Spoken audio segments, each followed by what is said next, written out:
What's up, guys? Studfit here. Strat of the week. Man, never has there been a week more important than when there are driver cap tickets on the line. Not only that, but this is an extremely unique week. Only one Coinbox driver available on any of the three tracks. That's Gold King Boo. Yeah, that's right. Airship Fortress has one Coinbox driver, and that's Gold King Boo. If you don't have him, this is going to be a tough week. Now, thankfully, the other two tracks are trick tracks, so keeping combo won't be very difficult. However, when you're talking about frenzies, I mean, we're seeing Ice Flower here with Penguin Luigi. We're seeing Triple Mushrooms with Peach Wedding. We see Fire Flower with Daisy Yukata and Double Bomb Bomb with Black Yoshi. Lucky, if you have Lucky 7 with Classic Luigi, you're going to consider this a win this week because we don't have a lot of great choices. And so for that reason, it was extremely important for me to be able to help you just get a couple more actions, just get a couple more points here and there on these two trick tracks. Because if you don't have King Boo, Gold King Boo at a level 4, level 5, level 6, you're going to have to make it up. And it's unfortunate, but I want to be able to do whatever I possibly can to help you maximize these tracks. For me, I was able to get 36,000 on Berlin Byways 2T. So I wanted to kind of walk through this as a new track, and I like doing the new tracks for you because we're still kind of figuring out. It is very different from the non-T track, so there are a couple very unique differences that will be pivotal. One thing I also want to point out, this Penguin wingtip, it's a new glider. It's that unique little double pack, no rubies, with the Penguin Dash Panel Plus cart. But at level 6, it gets this track. You may not see it right away if you have a level 3. If say you bought it for 3 times, or even bought it once, you're not going to see that it's at level 6. Just pointing it out there. For me, I had a dilemma. I had to decide who to put, what to put tickets on because nothing was at a high level. Nothing really was very attractive except for the Silver Star shoot. But now that it's in the All Clear pipe and 100 pipe, I hate pulling those things when I already have it at 6. So I decided I'm not going to do that. I'm going to go ahead and boost this. And we've seen some of the commemorative items. I don't know if they'll be locked up. And if so, I'll be happy I took it here. But for me, I like to see this when it gets buffed to be able to maybe have a new track that it has. We'll see if it pays off or not. Just not a big fan of like the silver bells and everything else that was available, the glitter glider. So for me, I'd rather put it in a potential future investment with something that's locked up and I'm not going to pull again, versus something I'm going to pull again or something that doesn't have great value right now, like when I'm talking about top 10. So put that out there. You might not have a lot of tickets sitting around, so it may just be a whale problem. But either way, if you can get in the 30s here on this track, I think you'll be doing well. It's a unique track, very different from the non-T track. So let's jump into it. The way I'm going to lay this out is I'm going to give you 8 action counts that you might be missing. Even if you pick up on one, I'll consider this a win. Let me know if you ended up picking up on one of these. But again, for me, you might be doing all of them. I don't know. But for me, I just kind of want to point out a few, some more difficult than the others. So let's jump into it. First one, mini turbo on the Berlin Wall ramp. So kind of jump into this full speed. You're obviously getting a mini turbo right there, but you can get a little second one right there on the ramp.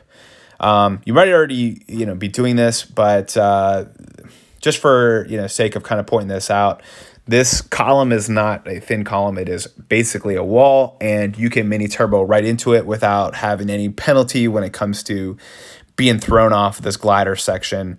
Now, I will point out, some people like going down below to the right or to the left and getting a coin, a jump boost, coin, jump boost again, and another jump boost. To be honest with you, it is arguable. I don't like going that way. And I'll show you, if you could maximize it, it's a no-brainer. You're going glider every time. Now, this next part's going to be a little tricky. Number 2, 3, and 4 on our list. But if you're able to master it, it is by far the best option. So number 2 on our list, hitting this blue car. You're typically going to hit that white car. I think everybody knows and is hitting that pretty regularly. But after that is a green car, and then you can also get a jump boost right off of this little mini ramp here. It's difficult, and I'll kind of walk you through it as best I can. Now, for me, I just did that mini turbo. I'm already on the right. And so what I do is I actually weave through traffic. So this is one of those where I'm sitting in the first starter block and just resetting until I get a coin frenzy. A ice flower frenzy is not going to help me whatsoever. So for me, I'm going for that coin frenzy. Now, once I have that, it is difficult to keep kind of tapping the screen while also weaving. But for me, I want to be able to hit as many other gliders, and obviously the bots many of them are gliding. If you haven't grinded down those badges, they would have probably already caught up to you by the time you did this second mini turbo and then going down and going up. So thankfully, you use that to your advantage, right? So they're all flying alongside you. You're able to knock them all off. Versus if you do take that ground level, you're probably not going to be able to get as many action when it comes to hitting them until they land, in which case then yes, you can. But by then you might have already gotten your coin frenzy, you might have gotten your mushroom frenzy, whatever it might be. But for me, you'll see I weave. It is more difficult to do that. It is an advanced move. Feel free to go straight if you need to. You can still hit people doing it that way. For me, it's something that I kind of like weaving. So you'll see here, I go down, down, down, and then down one last time. Now, when I say down, I mean I'm putting my thumb in the middle of the screen and sliding it up. When you do that, the cart and the glider do the exact opposite. They go down. You do not need to move your thumb from the middle of the screen down at any point. The glider is going to automatically pop back up, especially after you bounce off those items. So you don't have to just, you're doing the kind of the same action over again. Sometimes it's even good to just, not focus on the screen, just kind of focus on your thumb and look at the middle of the screen and move it up as you're doing this. It's going to take some time to master this. I would say this last one too can be very difficult, this last little jump boost, because if you hit anything at the wrong angle, any of these cars, sometimes they can shoot you down onto the ground. Like a good example would be this blue car. If you hit the back of that blue car, they're just going to put you on the ground, and your strat's going to be kind of defeated because you would have missed those coins, etc. So it is important that you hit in that kind of the front of the car, and as you're going down, I like to, and that's another reason why I kind of hit at these angles, is so that I don't do that. But really, that last one is the hardest to hit. I weave from, as you see it at the very beginning, I'm coming from right to left, and then I'm coming down left to right, and then right to left, and then left to right. The reason I'm doing that is because I just did that mini turbo off of the ramp, and here I'm being set up to try to get those coins. So, as I'm going through here, I'm positioned well to hit 1, 2, 3 coins. And as you can see here in this video, I'm still in first place. It would have been nice to get another couple hits, but I grinded on the bots because this is so difficult to record if I don't have these bots getting out of my way. All right, so there is 1, 2, 3, 4. Now on to number 5, and then followed by the most difficult, in my opinion, number 6. So let's try to jump into this video. First off, this subway section. Oops, sorry about that. This subway section is pretty difficult in that it's different from the first one, right? The first one you can kind of slide in almost parallel with that subway. This one's a little more difficult. You kind of have to go at an angle. You really have to aim. For me, I'm kind of aiming just barely to the left of that cone. I'm barely hitting that cone, but to the left of it. And then I'm taking a wide angle to be able to come out the side of that subway. And then I'm actually releasing mini turbo a little bit earlier than I normally would, and here's why. So again, you're hitting the cone, kind of taking a wide angle there. I'm releasing mini turbo. To be honest with you, I kind of slide against this wall and release it right there. And the reason being is that there is this fence here. This fence is not there on the regular track. You are going to miss this little mini ramp that's normally there on the regular track. But for here, it's got this nice big long jump, and because of that, it has these guardrails up, and you want a mini turbo into them. This one might be one that you may or may not be missing, but for me, you got to get it, man. You got to get that little extra little mini turbo in there. Boom. And then you're going up into the glide.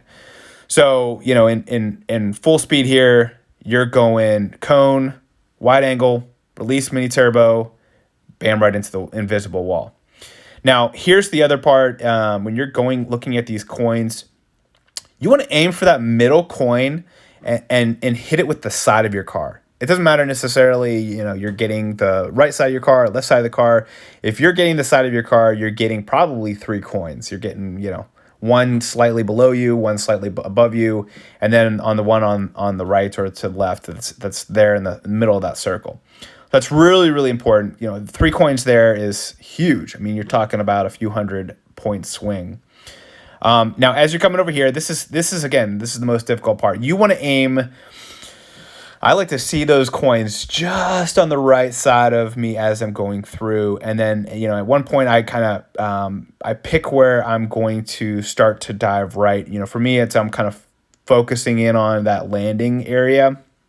And once I kind of get those coins kind of breaking the parallel of the top of my glider, and as I'm getting right, for me, it's kind of like a big area that's all kind of filled in, like almost like a semicircle there underneath the glider. Once I do that, I'm hitting hard right. Like you're going to probably miss this the first 5 or 6 times you try it, but it's well worth it. For me, I'm actually getting, the middle coin and then 1, 2, or maybe even a 4th coin there. But I'm coming over hard right, hitting that wall and getting a jump boost there. Very, very tricky. Very, very tricky, but well worth it. So as I mentioned here, boom, crossover, hard right, jump boost. If you can get that and you see that jump boost, 143 points. Monster there. And then there's number 7, which you're familiar with from the regular track. You're simply just going over there. Now, for some reason, if you go with the wrong angle, it doesn't always register. So you definitely want to hold a mini turbo there in case it doesn't register. You're still able to get that mini turbo and be able to keep combo before that ramp. But if you do go with the wrong angle, this angle coming from that jump boost, you're at a good angle to get that that action count. But if you come at a weird angle, if you're coming in from the glider section straight on, you may not get this jump boost. Also, take everything I'm saying with a grain of salt. Right now, I'm in 3rd place. By doing any of these, you could potentially sacrifice being able to front run. And I think this is a track that's difficult when it comes to bots. So you really have to kind of take these with a grain of salt. If you're on your last lap, you might just want to avoid all of these and just kind of fall down and just get this one jump boost by itself. But just remember, it can be a little bit tricky. And then finally, number 8 on our list. Again, no specific order except for chronological, in that you're seeing everything in sequence of what you would normally see on a race. But this one, you already know about this jump boost from the regular version of this track, but it's going to take some purposeful driving to be able to jump off that ramp, which has a dash panel, and then be able to try to land specifically in this little crevice here. Boom, and you get a little, I release mini turbo here, but you get a little jump boost there. It is a little tricky, but you almost kind of want to aim for that little post there. So there it is. That's all I got. That is our Strat of the week. 1, 2, 3, 4, 5, 6, 7, 8 mini turbos you might be missing. Again, if you get one of them, I'm happy and I'm excited. So let me know if one of these helped. But as always on this tour, hope you're able to get those cap tickets for your driver, and hope you have a successful ranked. Good luck and enjoy those lederhosen for the next few days.